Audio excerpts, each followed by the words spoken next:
2009년 문학과 지성사에서 나온 신해욱 시집 생물성에 나오는 시 호밀밭의 파수꾼 신해욱. 교과서를 읽으며 나는 감동에 젖는다. 아픈 아이들이 아프지 않도록, 혼자 죽은 나무들이 외롭지 않도록 정성껏 밑줄을 긋고 한쪽 눈으로 눈물을 흘린다. 칠판에는 하얀 글자들이 가득하고 조금씩 움직인다.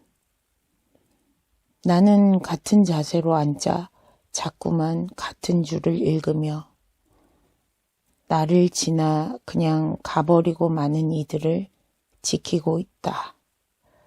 조스처럼 이빨을 드러내며 웃고 싶어진다. 호밀밭의 파수꾼 신해욱 시집 그 생물성에 나오는 시인데요. 이 호밀밭의 파수꾼이라는 시를 이해하기 위해서는 그 미국 작가 제롬 데이비드 셀린저가 쓴 1951년도에 발표한 그 자기의 자전적 장편 소설인데, 저도 이 책을 읽어보진 않았는데 작가 자신이 체험을 소재로 해서 쓴 성장 소설인데, 한 소년이 허위와 이선으로 가득 찬 그 세상에 눈떠가는 과정을 갖다 10대들이 그 겪는 성장 과정을 호밀밭의 파수꾼이라는 제목으로 그 발표한 소설이란 말이죠.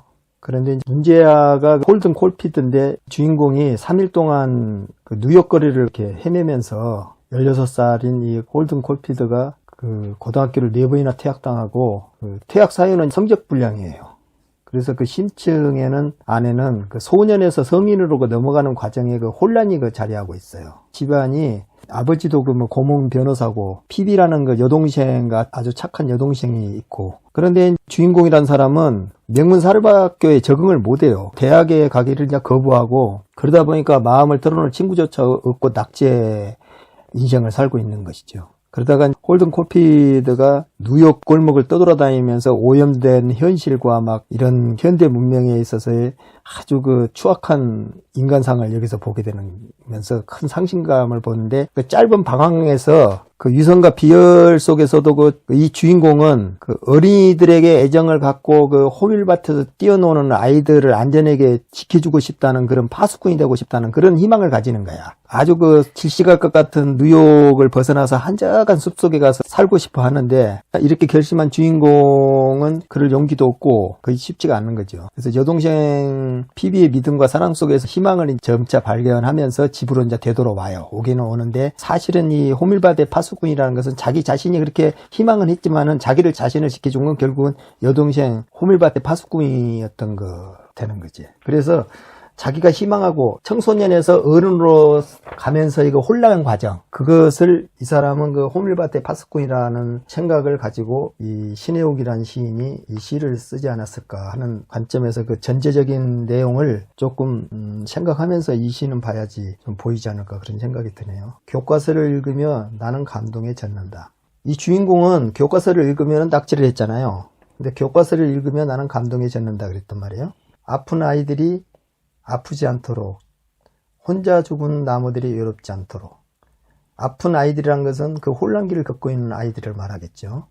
그 아이들이 외롭고 혼자 버려져 있는 것 같이 혼자 죽은 나무가 외롭지 않도록 호밀밭의 파수꾼이 돼주고 싶다, 이런 말이죠. 정성껏 밑줄을 긋고 한쪽 눈으로 눈물을 흘린다. 이 말은 왜 한쪽 눈으로 눈물을 흘린다고 그랬을까요? 왼쪽 눈으로 흘리면 흘리고 오른쪽 눈으로 흘리면 흘리고, 한쪽은 다른 마음이 있겠죠. 그래서 정성껏 밑줄을 긋고, 그 말은 이렇게 아픔을 갖고 있는 아이들한테 정성을 다해서 걔네들을 위한 한쪽의 눈물을 아껴두고 흘리겠다는 것이에요. 그것을 파수꾼이라고 하는 것이죠. 이제 많은 미랄들이 자라고 있는 호밀밭의 그 파수꾼 같은 마음으로 눈물을 흘리면서 같이 동참해주고 같이 그 노래해주겠다. 소설의 주인공 그 홀든 콜필드가 방황했던 것 같이 그거를 같이 해주고 싶다, 그런 뜻이 되겠죠. 그렇지만 두 눈은 다 아닌 거죠. 예. 한쪽 눈인 거죠. 외로운 눈, 예. 다른 사람한테 보이지 않는 눈. 내눈박이. 예, 그쪽 예. 눈을 위해서 흘리는 눈물인 것이죠. 저는 좀 다르게 봤는데 그 부분을. 그래서 칠판 어떻게 봤는데요? 거기를? 어떤 의무감에서 당위에서 나오는 그 요식행위 비슷하게 되는 기부나 나눔에 우리 한 번씩 동참하잖아요. 위선이 됐든 위약이 됐든 약간 그런 이미지가 네. 살짝 담긴 걸로. 그러니까 정성껏 밑줄을 긋는다는 게 예. 어떤 허위와 위선도 살짝 있는 거죠. 우리가 정성을 다한다는 말이 기억하겠다는 말을- 뜻이거든. 그건요.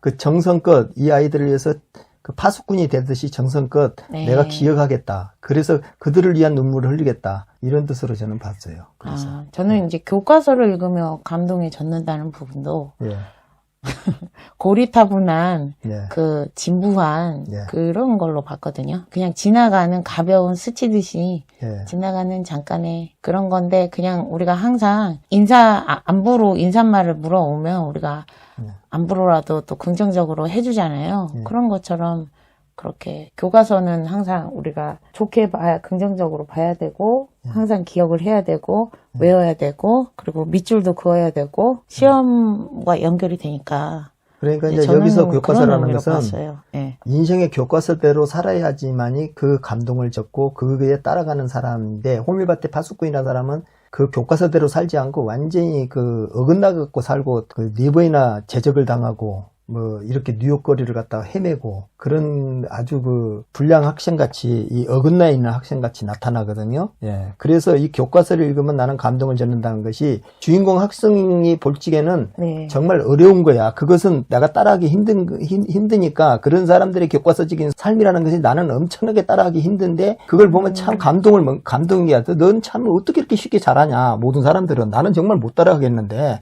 이런 것을 그렇게 말하지 않았나. 나는 그렇게 보는 거예요. 그러니까 약간 비트는 것 비트는 같이 거죠. 느껴졌어요. 예, 그런 예. 삶에 대해서 예. 교과서적이고 모범 답안처럼 그거에 대한 불만이지요. 네, 불만스럽게 저는 오히려. 그래서 우리가 허위가 됐든 위선이 됐든 그런 장면들을 접할 때 약간 토 나온다고 할까요? 약간 예. 그 어색함과 뭔지 모를 막 가려움과 따가움과 막 이런 걸 느끼잖아요. 그 교과서라는 것이 인간으로 규정해서 만들어놓은 틀이거든요. 네. 이렇게 살자 하고 네. 그 틀 안에 베끼갖고 산 사람들이 너무나 갑갑하고 답답하고 자유를 뺏기고 살고 있는 그 안에서 행복하다고 살고 있는 게 다 위선으로 보이는 거야. 이 주인공 볼 때는. 쇼윈도우 같이 보이는 거야. 삶인 거죠. 예. 네. 그래서 자기가 볼 적에는 네. 이선이고 허위를 내가 지금 네. 감당하고 산다는 것은 너무 힘든 거야. 오히려 그게 다 허위로 보이니까. 그래서 정말로 자기가 살고자 하는 것에 반항을 하면서 자기가 살고자 하는 게 자기는 순수하게 어디 한적한 데 가서 호밀밭에서 그 파수꾼이 돼서 살고자 하는 그런 꿈, 아주 단순한 꿈. 소박한. 소박한 네. 꿈. 그것을 원하는 것이에요. 네. 그래서 정성껏 밑줄을 긋고 그렇게 교과서를 읽고 가고 있는 사람들에 대해서는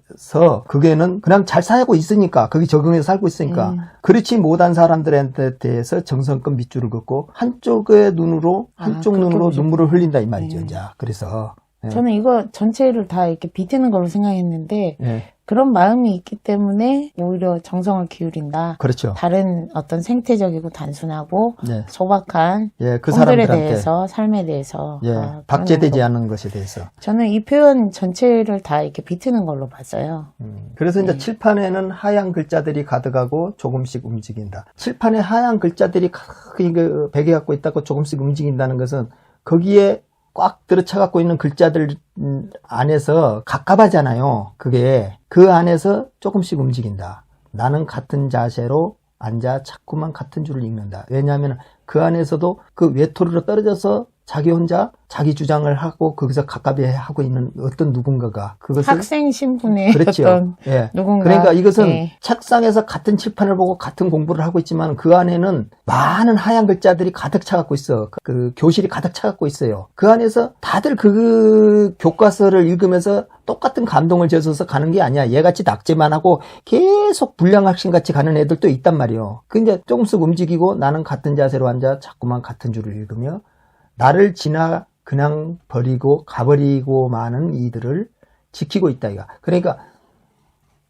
그 교과서를 따라하지 않고 가버리고 다른 외톨로 가고 있는 거기에 대한 파수꾼을 나는 지키고 있다 이 말이에요. 나는 파수꾼이 돼서 한쪽에 적응을 못하고 사회적으로 불량 학생이 돼서 허위와 위선에 찌들려서 그거를 반항하듯이 반대로 하는 예, 못 참고 네. 있는 그런 아이들을 위해서 자기를 망치는 아이들을 그래서 적응을 못하는 네. 아이들을 위해서 그걸 지키고 있는 거야. 호밀밭에 파수꾼처럼요. 조수처럼 이빨을 드러내고 웃고 싶어진다. 조수는 상어 아니에요. 잡아먹는 그렇죠. 거 아니에요. 사람을 물죠. 상어가 네. 굉장한 공격성을 갖고 네, 있죠. 공성을 물잖아요. 네. 그래서 이빨을 드러내고 웃고 싶어진다. 괜찮아. 응? 그 모든 것이 다 잡아먹는다 하더라도 너희가 청소년에서 성인으로 성장하는데 내가 그냥 안내를 해서 고통 좀 덜 받고 그게 헤매지 않고 하게끔 조용히 넘어가고 어느 정도 너희의 삶을 살아갈 수 있게끔 이렇게 그 역할을 해줬구만 하는 뜻에서의 그 상어처럼 이빨을 드러내고 웃고 싶어진다. 그래서 그런 아이들을 지키려면 네. 같이 좀 반항적이고 공격적인 그런 정서를 네. 이해를 하고 예, 용납을 해야 되잖아, 어느 정도는. 그렇죠. 그래서 이게 약간 비뜨는 거로 볼 수도 있는데 또 그렇게 볼 수도 있는 것 같아요. 예. 이 그 시 성장통의 어떤 예. 한 면을 호밀밭의 파수꾼이라는 그 소설을 가지고 와서 이렇게 썼다고는 보이는데 저는 처음에 이것을 볼 때 그렇게 보질 않았었어요. 호밀밭의 파수꾼이라는 이 소설을 읽어보질 않았잖아요, 저는요. 그래서 처음에 시인의 입장에서만 이걸 본 거예요. 그래서 교과서를 읽으면 나는 감동이 전한다는 것이 일반 우리의 보통적인 언어와 문장 안에서는 나는 감정이 든다. 아픈 아이들이 아프지 않도록, 혼자 죽은 아이들이 외롭지 않도록, 그러니까 언어와 단어들이 아프지 않도록, 혼자 죽은 나무들이 그렇게 외롭게 버려져서 쓰이지 않은 언어가 그 외롭지 않도록, 거기에 정성껏 밑줄을 긋고 한쪽 눈으로 눈물을 흘린다. 나가 선택할 건가 선택하지 않을 건가 하는 그런 선택의 과정에서의 그걸 들여다본다. 이런 뜻으로 이제 보고, 칠판에 하얀 글자들이 가다가고 조금씩 움직인다. 이제 시인의 눈에서 그 하얀 글자 중에서 어떤 것을 하나 선택하고 그것을 선택하는 과정. 자기가 이렇게 시로서 선택하는 과정. 나는 같은 자세로 앉아 자꾸만 같은 줄을 읽고 나를 지나 그냥 가버리고 많은 이들을 지키고 있다. 그 자기 선택을 받지 않고 시로서의 시 언어로서의 그 만들어지지 않는 언어들은 그냥 지나가고 있고, 조수처럼 시인은 상어처럼 이빨을 드러내고 거기에서 하나씩 선택하면서 내가 시어로서 만들어지는 과정에 웃고 싶어진다. 그걸 나가 만족스러운 거야. 그러니까 식탐 있게끔 이렇게 잡아먹는 거잖아요. 단어를 조수처럼. 그래서 이렇게 먹는다 해서 시인이 시 쓰는 과정을 이렇게 지금 쓴 것 같지 않나. 그런 생각을 처음에는 가졌었는데 그 성장통과 많은 관련이 있는 것 같아요. 제가 볼 때는. 이것은 호밀밭의 파수꾼이라는. 그러니까 우리 일상에서 어떤 역할을 수행하고 살아가고 이런 것들이 네. 허위와 위선이 많이 있잖아요. 그렇죠. 그런 것들로 그런 시각으로 본다면은 네. 조수처럼 이빨을 드러내며 웃고 싶어진다. 이 부분이 네. 참 많은 다의성을 가지는 것 같아요. 조수는 공격적인 생물인데, 동물인데, 네. 육식을 하는. 오히려 그게 반대적으로 많은 상처를 받았다. 그래서 웃는다. 그냥 그런 세상에 대해, 허위와 위선으로 가득 찬 세상에 대해 많은 공격을 당하고 순수한 영혼들이 상처를 입고 비웃고 웃을 싶다 그런 수밖에 말이지. 비웃음과 어이없음의 웃음. 이게 그 그렇게도 세상의 보고요. 위선에 예. 대해서 조수처럼 정말 큰 그 그림은 따로 있는데 그 비웃고 있는 거다 이 말이죠. 네. 허위와 그다음에 여기서 위장으로 말하는- 살지 마라. 이런 예. 경고같이. 나는 아직도 단순하고 소박한 상태의 어떤 생태 그걸 네. 더 좋아한다. 그런 거를 꿈꾸고 있기 때문에 많은 사람들이 나를 지나 세속의 물신적인 어디 살고 무슨 브랜드를 알고 쓰고 또 문화생활 음악회 전시회 유명한 핫한 작품이나 뭐 요즘 뜨고 있는 연주회 이 정도는 알고 있고, 그 다음에 외국의 어느 도시에 뭐가 유명하고 그런 것들을 꿰고 있고, 그래서 이런 사람들끼리 이렇게 끼리끼리 모여가지고 우리와 다른 부류, 우리와 다른 계층, 나와 다른 계급은 너네는 수준이 안 맞아, 오지마. 이렇게 해서 뭐 요즘에는 아예 구역이, 동네가 아파트 값이 천정부지로 가격을 높게 설정을 해놓으면 자연적으로 그 아파트에서 살 수 없는 사람들은 그 마을에 입성할 수 없잖아요. 그래서 뭐 사는 동네로 다 구분이 거의 되듯이 그렇게 하다 보니까 이게 도시가 사람들이 인구가 많으면 창의성이 증가한다고 하는데, 제가 볼 때는 그런 식의 단절된 도시, 서로 간에 벽이 있는 도시, 보이지 않는 천장같이, 유리천장같이 그런 이런 식의 계급화되고 계층화된 그 세속적인 삶이라는 거. 그 다음에 뭐 애들이 학교 다닐 때도 임대 아파트 애들은 아예 못 지나가게 막아버리잖아요.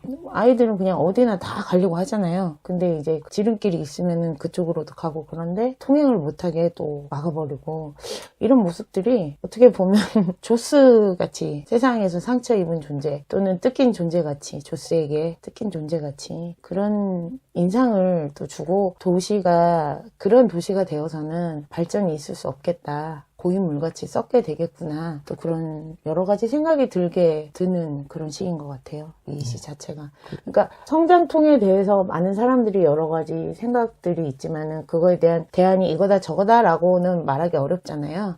그냥 공감하는 정도? 그거에 대한 문제점이라든가 아픔이라든가 이런 부분들을 서로 그냥 느끼고 공감해주는, 그러면서 다독여주는, 위로해주는, 그리고 너무 어긋나지 않게끔 스스로 회복되기 힘들 정도로 다치지 않게끔 보호해주는 어떤 울타리 같은, 파수꾼 같은 그런 게 이제 필요한 거죠.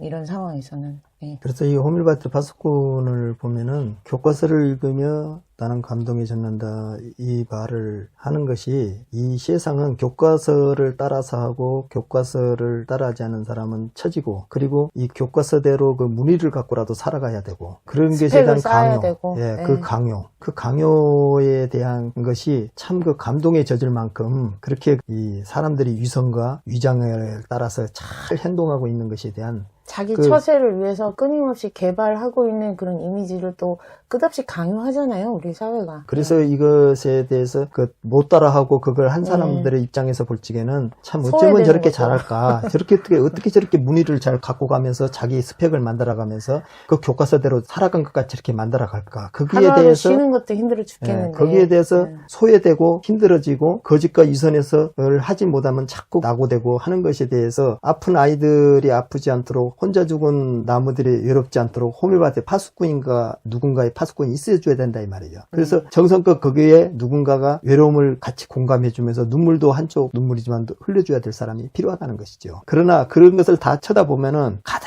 칠판 가득이 그 교과서적으로 꽉 차갖고 있는 것 같지만은 나는 같은 자세로 앉아서 자꾸만 같은 줄을 읽으면서 나를 지나 그냥 가버리고 마는 이들을 갖다가 호밀밭 파수꾼처럼 지키고 있다. 그리고 그 위선과 독선과 자기의 무늬로 살아가고 있는 이들을 위해서 큰 상어처럼 나는 이빨을 드러내고 어떤 그 하늘의 것만 같이 하느님이 그래봐야 너희들 거짓말하고 나쁜 것들 다 지옥에 보내 다 알고 있어 하는 것 같이 큰 이빨을 드러내고 그냥 웃고 싶어진다 이거지. 어떤 그 심판과 어떤 것을 갖고 있는 파수꾼이 있는 것 같다. 해치 그 궁을 지키는 예, 그래서 상상 속의 동물처럼. 예, 그래서 우리 우주와 이 질서를 지키는 어떤 큰 호밀밭의 파수꾼 같은 것이 세상을 지키고 있고 세상을 지키는 파수꾼은 조수처럼 큰 상어처럼 입을 갖다 하늘에 입을 벌리고 이빨을 드러내고 너희들 그래 봤던들 너희 잘못하고 무늬로 살고 거짓말로 위선으로 사는 것들은 전부 다 내 입으로 들어올 거야 하고 비웃으면서 웃고 싶어진다 이 말이죠. 깜짝 놀래키게 하고 싶다는 말 같기도 그런 하고요. 것이 이 안에가 좀 담겨져 있지 않나 그런 생각이 들어요. 희망이라도 있어야죠. 그러고 싶어진 네. 거예요. 호밀밭에 네. 파수 있었으면 하는 느낌. 그것을 어떤 이 희망에다 담았지 않았나 그런 생각이 드네요. 네.